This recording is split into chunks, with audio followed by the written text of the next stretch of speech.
Let me give you a really fun fact. Alam niyo ba na, girls, may mga ugali kayo na hindi minsan kayang sabihin ng isang lalaki sa inyo ng harap-harapan. At alam niyo ba bakit? Kasi kami mga lalaki alam namin yung mga uncomfortable truths na minsan maglilid sa isang away. Kaya minsan, kaysa sabihin namin sa inyo yung mga katotohanan na minsan kagaya ng ayaw namin about sa isang babae. Yes, ayan ang kadalasan na hindi minimension ng mga lalaki sa mga babae. Yung mga ayaw nila. But instead of sabihin at magkaaway nga lang, di ba? Ganon.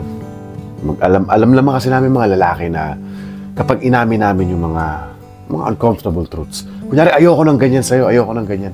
Hindi namin masabi ng direkta sa inyo because I know we will lead to, di ba?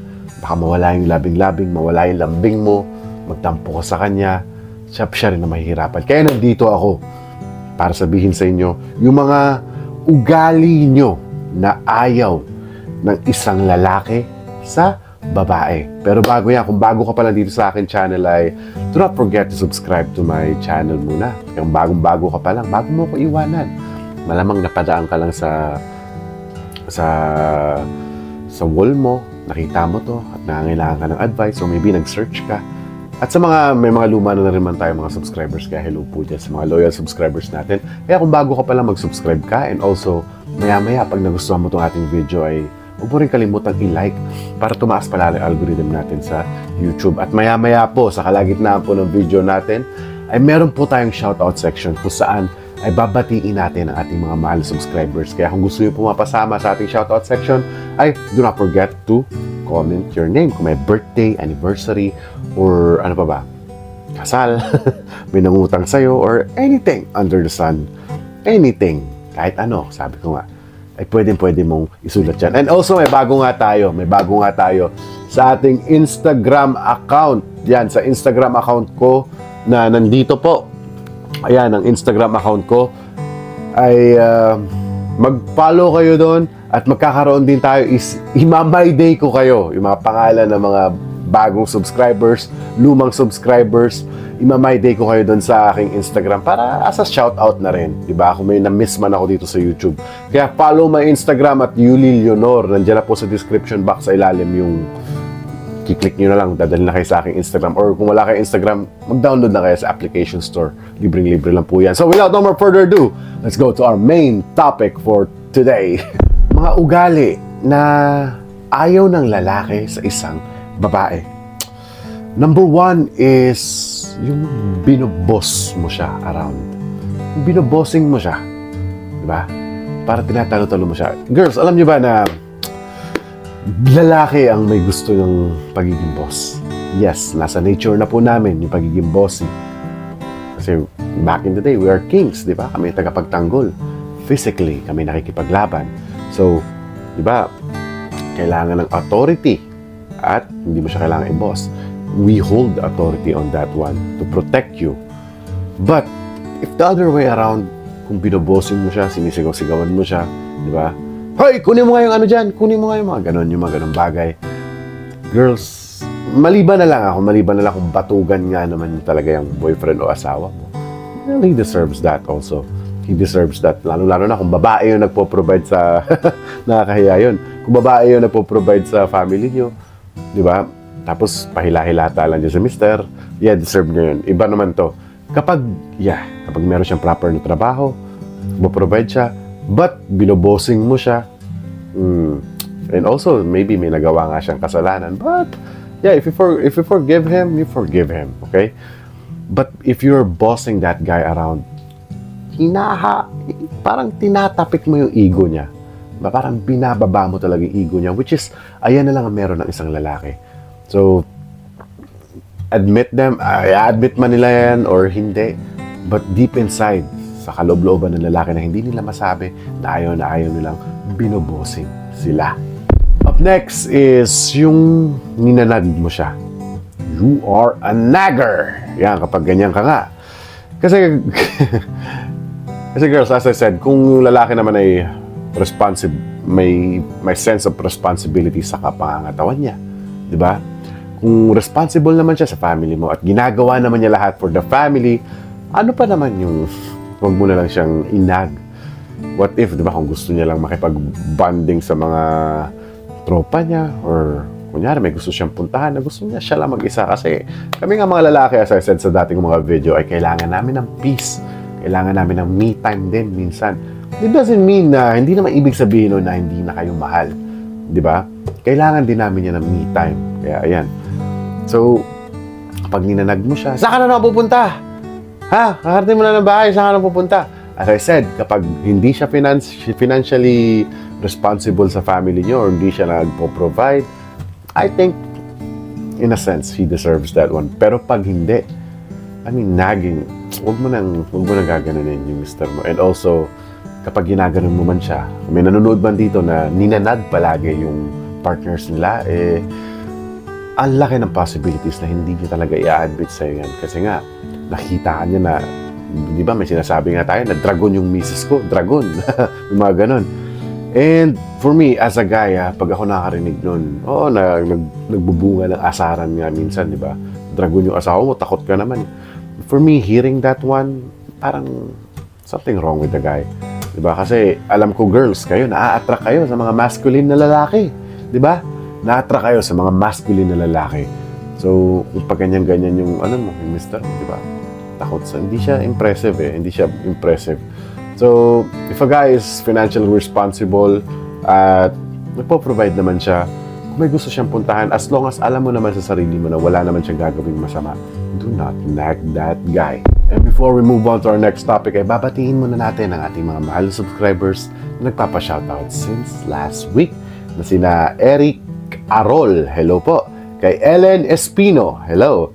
Kay Marife Herrera ng Saudi, hello. Kay Annalyn Velasco ng Taiwan, hello po. Kay Tess Tamayo, na suking-suki natin, hello.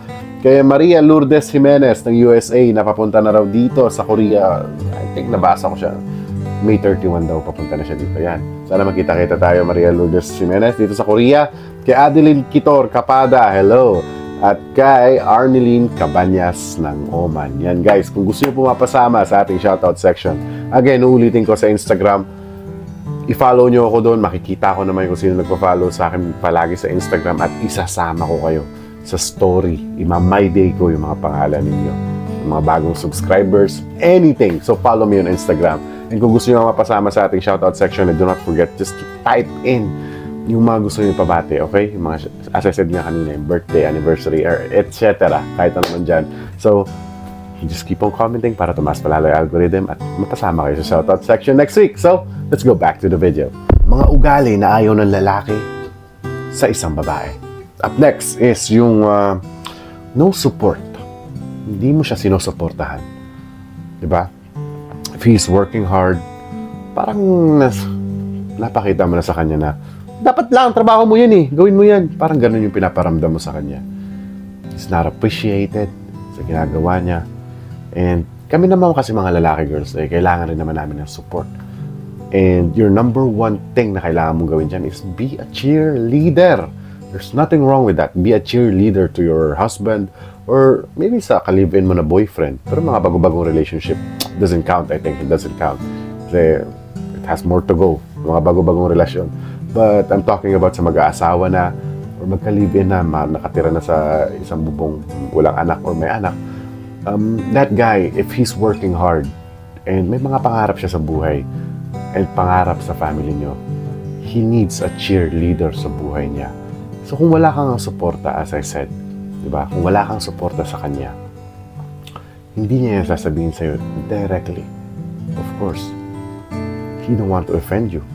Kasi alam niyo naman kayo mga babae, di ba? Alam niyo naman yung nature niyo mga babae. Walang yata yung may balls na sabihin yan dito. But yeah, hindi niya sasabihin sa'yo. Nararamdaman niya na gano'n, na ayoko niyan. So here I am. So, all you have to do is to support that guy, especially if may ginagawa siyang trabaho para naman sa future niyo. And if you can see it for yourself na may sense of responsibility siya at may pangarap siya sa future niyo. last but not the least is yung pinakaayaw ng lalaki sa isang babae. I mean, mga kaugalian is you always putting him down. Or let's say na pinabalik mo pa yung mga dati niyang kasalanan. Na which is, let's say, mga maliliit lang na kasalanan, okay? Mga maliliit lang na kasalanan na nagagawa niya before. Binabalik niyo pa rin. As in. Diba? So yeah. Putting him down on his past mistake or putting him down kasi parang tumatak na sa utak niyo na ganun na nga siya. Ganun na siya habang buhay. It's really wrong. Okay? That's your husband. That's the partner na pinili mo. Diba? You should be proud of it. Kasi ikaw yung pumili niyan. You chose that guy. Tapos ipuput down mo lang. So, ibig sabihin, pag pinuput down mo siya, parang na rin pinuput down mo yung mga choices mo sa buhay. Because you are the one who chose that guy. Diba? Do not put him down. Huwag mo siyang, especially do not embarrass him. Huwag mo siyang bubungangaan in front of many people, in front of your friends, or kahit kanino man dyan. Huwag. If you have a problem with your husband, mag-antay kayo, umuwi muna kayo sa bahay at doon yung pag-usapan. That is the perfect way to do it. At yeah, advice lang, itago nyo rin yung mga anak nyo sa kwarto para hindi rin marinig yung pag-aaway nyo. As I said, girl, especially pag minors pa yung mga anak nyo, kung mga bata pa, I really advise na wag nyo ipapakita sa harap ng mga bata na nag-aaway kayo. And especially kapag pinuput down nyo yung isa't isa, hindi lang sa lalaki hindi lang sa lalaki, kundi rin sa babae. Ba, may lamok pa. Laking bango nun So yeah, do not put down that guy. Okay? Because there's a lot of risk. Lalo-lalo na pag ginawa niya sa harap ng mga bata. Kasi most Filipino houses na mga let's say, mga minimum wage na is just maliit lang. Kaya, find a perfect time to talk about it. Kung kaya magpigil, talk in a calm way na wag sanang aabot sa sigawan, and do not put down your man. And also, if you're a man, do not also put down your girl. So, sana ngayon may natutunan na naman kayo sa ating video. At kung nagustuhan mo nga itong video natin, ay okay, just leave me a like. Like nyo lang itong video na to at masaya na ako. And also just keep commenting anything. And kahit pabati ninyo. Kung may napupo naman kayo sa akin or anything, tatanggapin natin yan. And also, do not forget to turn on your notification bell para mag-updated ka sa mga in-upload natin videos every week. And also, kung interested nga kayo sa buhay ko at kung gusto nyo my day ko sa Instagram, ayan ang aking Instagram account right here. Ayan. Diba? Masasama kayo, makikita nyo rin dyan ng mga personal life ko. Nag-birthday nga kasi tayo, di ba? Kaya medyo 2 days yata ako na late ako sa upload. Kaya pasensya na po. Nag-celebrate kasi dito sa bahay at napakarami kong nilinis. Siguro kung naka-follow ka kasi sa Instagram ko, nakita mo yung mga story ko, yung mga my day ko that time. So yeah, thank you so much. Yung mga greetings na rin pala. Dami ko rin nakitang greetings from YouTube. Thank you so much. And once again, lagi nyo tatandaang mahal na mahal ko kayo.